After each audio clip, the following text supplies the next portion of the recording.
In the beginning was the Word, and the Word was with God, and the Word was God. John 1:1.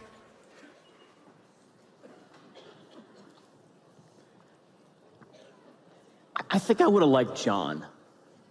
Don't you? Like, of all the ways the different gospel writers start the story of Jesus, John's my favorite because, I mean, think about it. So Mark probably wrote the first gospel, and so Mark was like, well, let's just start at the beginning of his ministry, right? He's about 30 years old. This is the first thing he did, and so we'll start there. And then Luke wrote, and he was like, nah, we should go back a little farther. We should go back to the beginning of his life, so we'll tell the story of his birth. And then Matthew was like, no. Let's go back to the beginning of the Jewish people as a whole. Let's go all the way back to Abraham. And then John was like, I don't know what y'all are doing, but I'm going all the way back. It feels competitive, doesn't it? Anybody else competitive? Anybody else ruined Christmas already because you played a game you shouldn't have played and you're just a little bit too competitive? Nobody's gonna hold their hands up, but other people are looking at you right now. I can see it happening. I think John was that guy, right? I think John was the guy. Nobody's gonna play Monopoly with him because he's like, I'm going to win no matter what. He goes all the way back. He says, I don't want to just talk about the birth. I want to go all the way back to the beginning. In the beginning of everything was the Word, and the Word was with God, and the Word was God. He was with God in the beginning. And John wants us to know a couple things that are so important to the celebration of Christmas. By saying that, he's telling us two important things. Number one, he's telling us, listen, the birth of Jesus was not the beginning of Jesus, okay? The birth of Jesus was not the beginning of Jesus. The story of God, the story of the Son of God, Jesus, starts way before Bethlehem, starts way before the manger. It goes all the way back to the very beginning. The birth of Jesus was not the beginning of Jesus. I was talking to somebody the other day, and we were talking about Christmas, and they're not a believer, and they said, well, you know, I kind of like Christmas. Christmas is nice. It's a good holiday, right? It's the celebration of, you know, of a creator of an important religion. And I was like, not quite. And John would be like, no, not even close. Because Christmas isn't the celebration of the birth of a creator of a religion. It's the celebration of the entrance into the world of the creator that every religion is ultimately seeking, right? And by the way, when I say that every religion is seeking, I don't mean what some people mean. Sometimes people will say things like, in fact, somebody said this to me not long ago. They said, I think all religions lead to God. And I'm like, do you think all roads lead to Denver? Have you been on a highway? Because that's not how roads work, and it's not how religions work. All roads don't lead to God, but I do believe that every religion is an expression of the conviction that there's something more, that there's something deeper, there's something more profound. And maybe not just that there's something more, but that there's someone more, and we can't quite describe him, we don't quite understand him, but there's something in the human heart that at the most profound level longs for this creator. And John says, yeah, that's who we celebrate at Christmas. Not a creator of a religion, the creator that every religion is about the longing for. That's what we celebrate at Christmas. It's a powerful thing. I think there's another thing too that John tells us is so important when he says that he was there in the beginning, and that is this. It's that Jesus has seen it all. Right? And because that's how we use the phrase. We say in the beginning, like he was there in the beginning, to mean like he saw the whole thing, right? He saw the whole story, right? Like so Steve Jobs was there in the beginning, so he saw all the Apple stuff, you know, the beginning and the rise and some of the dips and the valleys and then the mountaintops until it's world domination now, right? And then Bill Gates, he was there in the beginning and he saw it all. I was thinking about this recently. Last year I got to take pictures of my oldest daughter, Rochelle. She was getting married to this amazing guy, and they wanted to do this thing. I'd never seen it before, but they wanted to pray together to honor God as they went into the ceremony and start their relationship as a married couple that way, which I love. But they didn't want to break the tradition of seeing each other before the wedding, and so they did this around the corner thing. So like they kind of snuck in without being able to see, and they reached around the corner and they held hands, and I got to take pictures while they prayed. And has anybody seen that? Super cool. I can see there's a couple of like soon-to-be brides that are like, oh, it's good to write that down, make that happen, right? It was actually really cool. And I remember as I was taking the picture thinking, Man, I was there in the beginning. This is such a cool moment. I'm seeing my daughter and her new husband honoring God at the beginning of their marriage together, and I'm so proud of them. And I was like, I was there in the beginning. I remember when she was born. I remember when she gave her life to Jesus. I remember when she got baptized and went public with her faith. I remember when she started dating, and I'm gonna be honest, y'all, she dated a couple of goobers before she got to gold. She just did. And I was like, and I was there. I saw it all, right? And that's what I meant. I was like, I was there in the beginning, and I'm having this amazing moment with my daughter, but I saw it all. And then just this past Thursday, my youngest daughter, Lene, she graduated from college with a science degree in molecular cellular developmental biology. And I practice saying that more than anything else that you're going to hear me say today, because I wanted to get it right. And I remember as I was taking pictures as she was graduating, I was thinking, like, I was there in the beginning, which meant I saw it all. I saw her when she was born. I saw her when she took her first science classes and didn't actually really like them. But then I saw God kind of spark this fire, this longing and this love for worshiping the Creator through the creation. I was there when she said yes to Jesus. I was there when she went public with her faith through baptism. And I was there when God kind of brought her love for Jesus and her love for science together and built this passion in her for reaching out to people who don't know Jesus in the STEM community. And I remember watching her graduate and just being so proud of her, like I was of my daughter when she got married, and she's on mission with Jesus, and this daughter's on mission with Jesus. And I was like, I was there in the beginning, which meant I got to see it all. And that's partly what John wants to make sure we understand when he says he was there in the beginning. He's seen it all. Jesus has seen it all. And that's supposed to be a comfort. Supposed to be good news. Because if you think about it, it means that nothing you're facing is unfamiliar to him. It means that nothing you're going through is new to him. He's seen it all. When we began the service, Kelly had you write down something, some place where you're looking for light.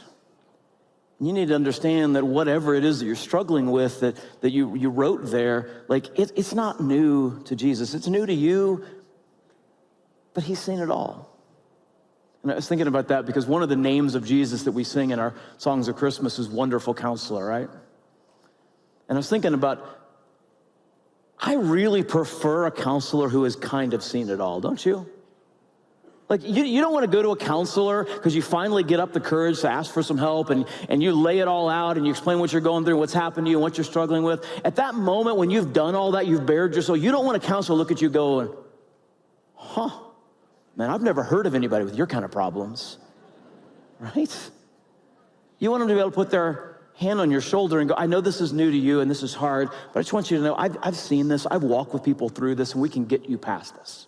That's what you want in a counselor, and that's what you have in Jesus. He has seen it all.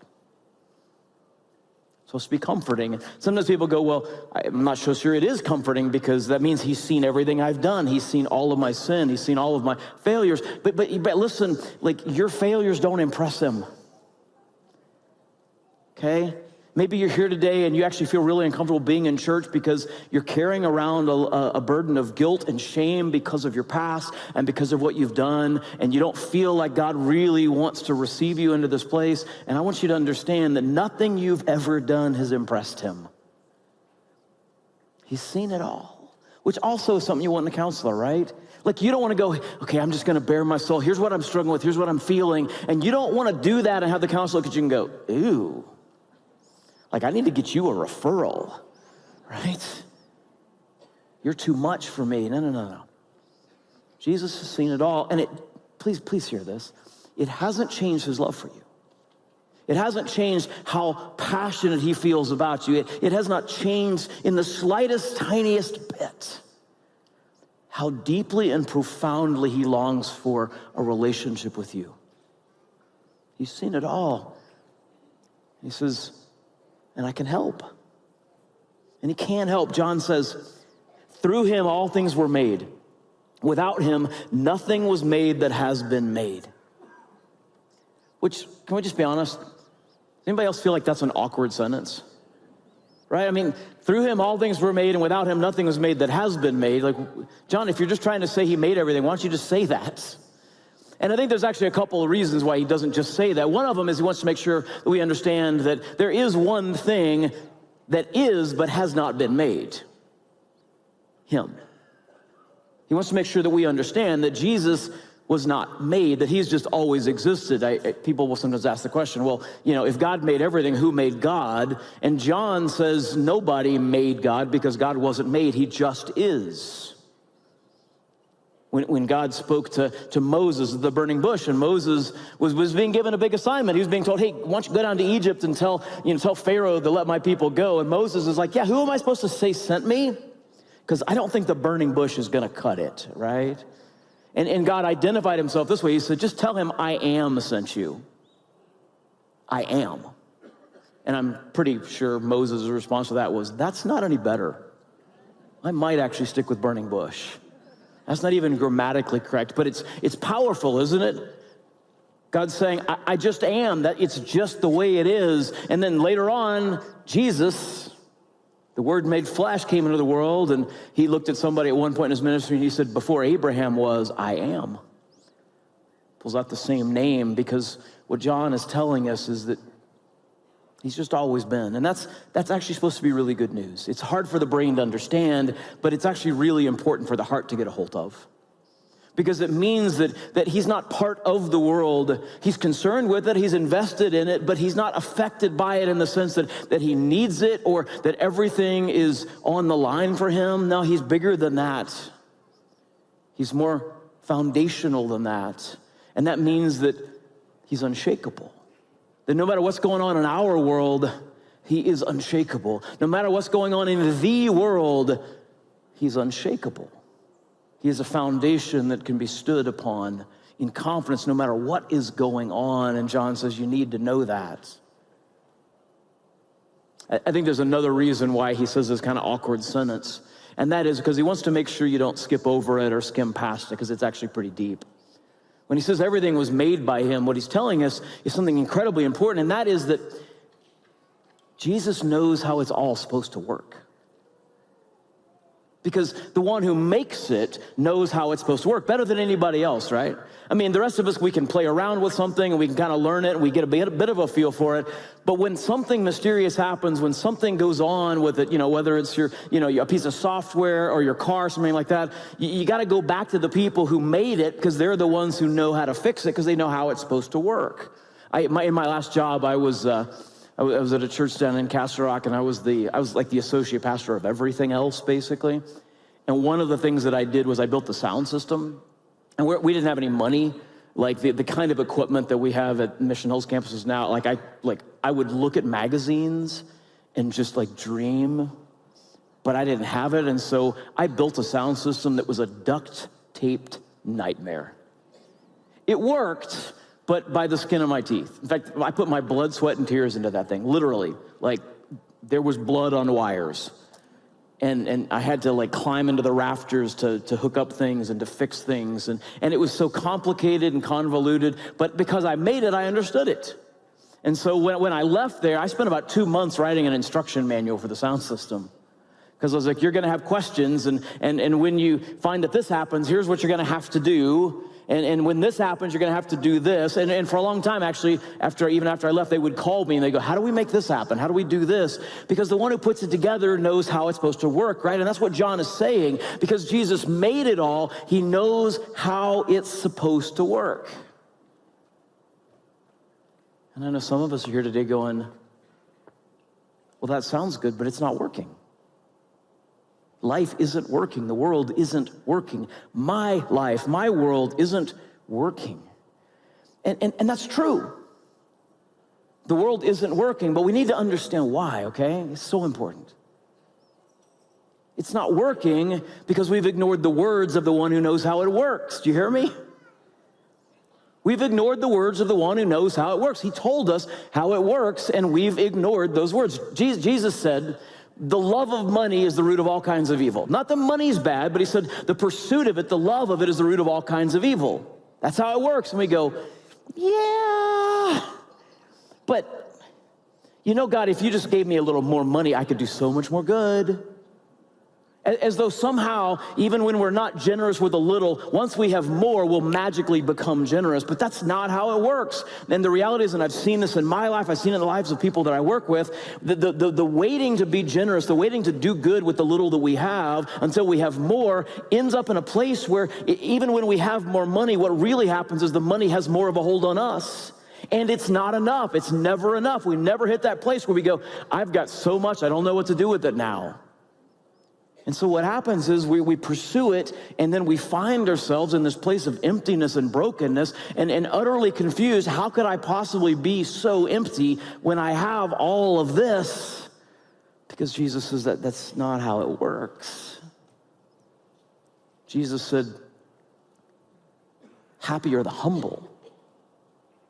The humble, the ones who don't look out for number one. It's not that they think that they're terrible. It's not that they, as we often say, it's not that they think less of themselves. It's just that they think of themselves less. They focus on other people. They're happy. And we go, I don't understand how humble people can be happy. If I'm not looking out for me, if I'm not climbing over the backs of people, if I'm not crawling past people to get to the place of my desires, how could I possibly be happy? How could humble people be happy? And so we aren't.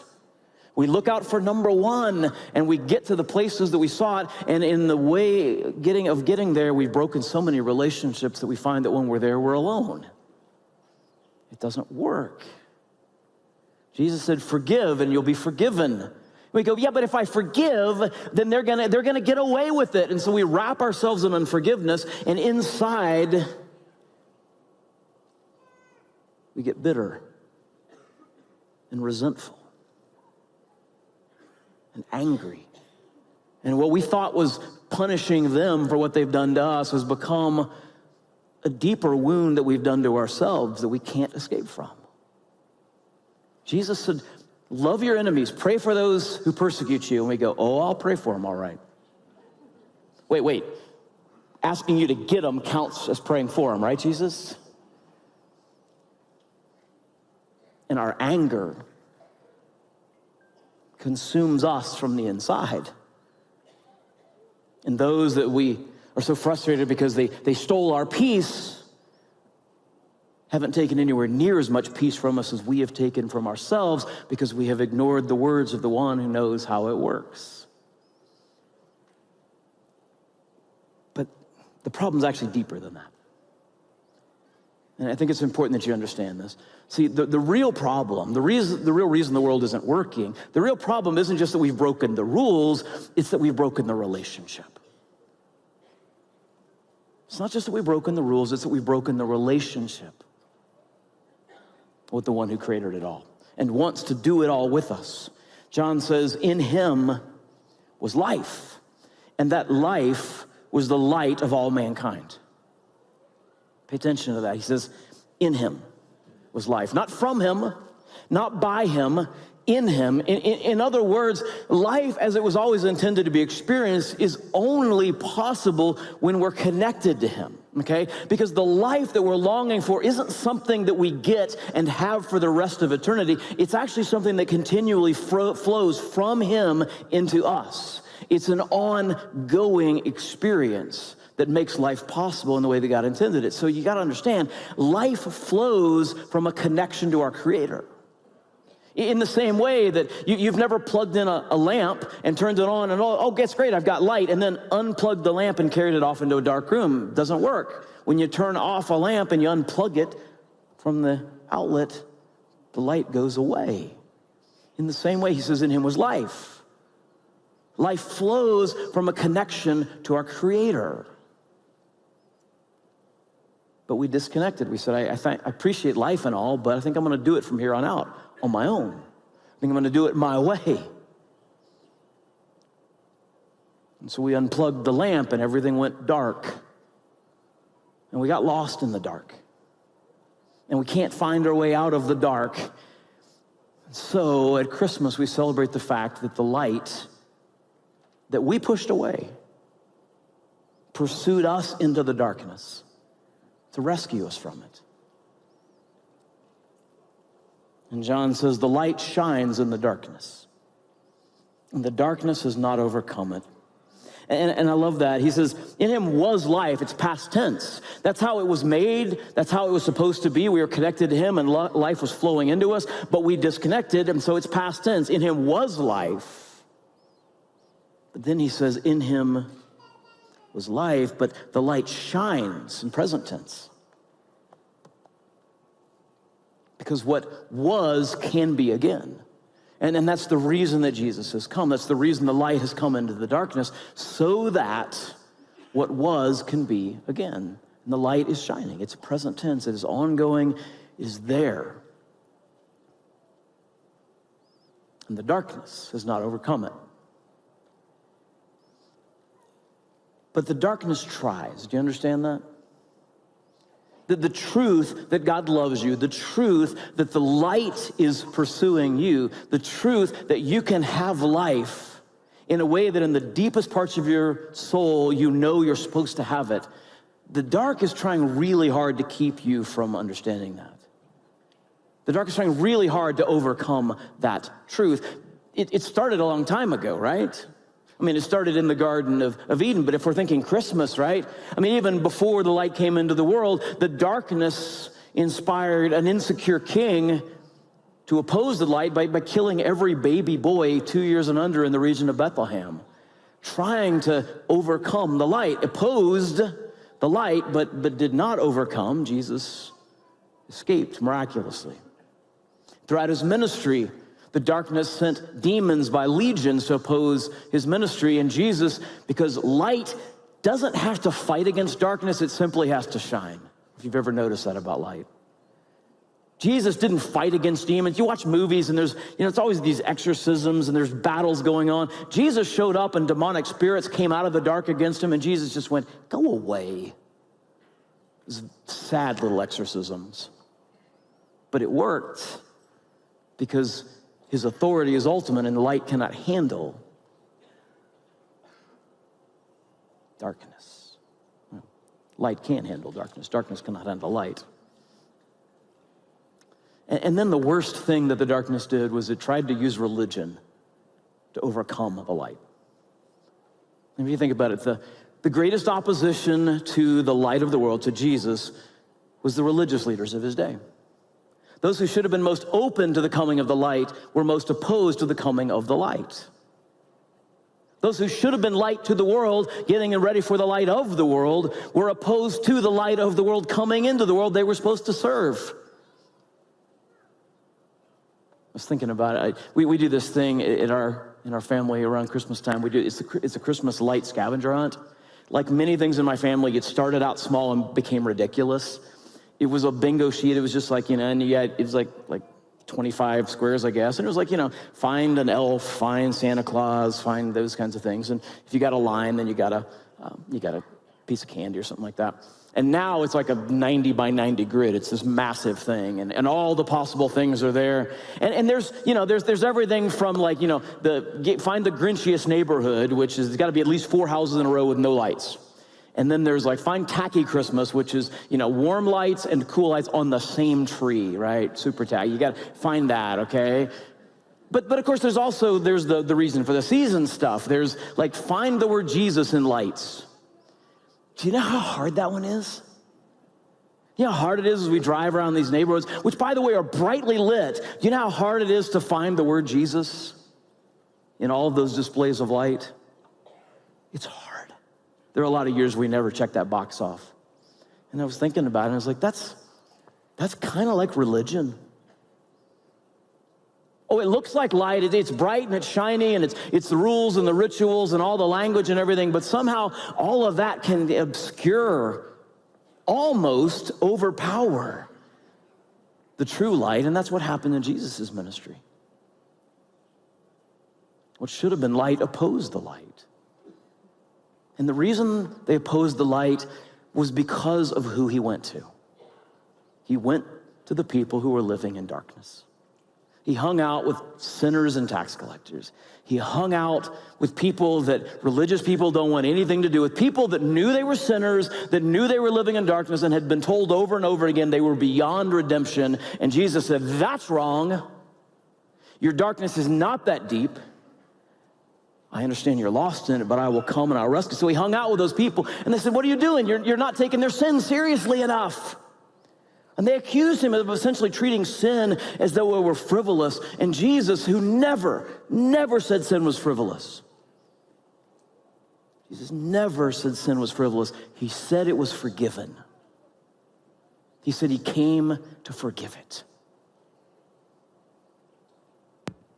And they arrested him, and they beat him, and they crucified him. They threw him in a dark hole, and they rolled a stone over the tomb, and it really looked like darkness had overpowered the light. Spoiler alert, this is your first time in church. That's not how it worked. 3 days later, he rose from the dead. And he said, by my death, I have paid the price of everyone's sin, and if you just trust me, you will be saved. And the darkness will be banished from your life. And you and I will do life together.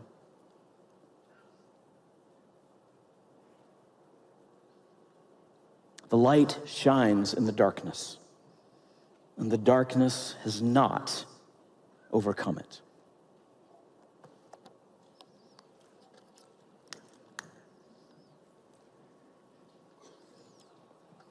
But it keeps trying. And some of you are here today to celebrate the fact that you have found the light, or I should probably say, light has found you. If you have a relationship with God through faith in the light of the world, Jesus, could you just make a little bit of noise right now? If you have that relationship? Yeah. You're here to celebrate it. Because light has come and the darkness has not overpowered it. But if that's not you, if you don't have that relationship, you need to understand that you're here because you're searching for it. You're here to find that light. And I know. Some of you are going, well, actually, I'm here because Grandma insisted. Can I tell you something? Don't confuse how God got you here with why he's got you here. He's got you here because you're living in darkness, and he loves you too much to leave you there.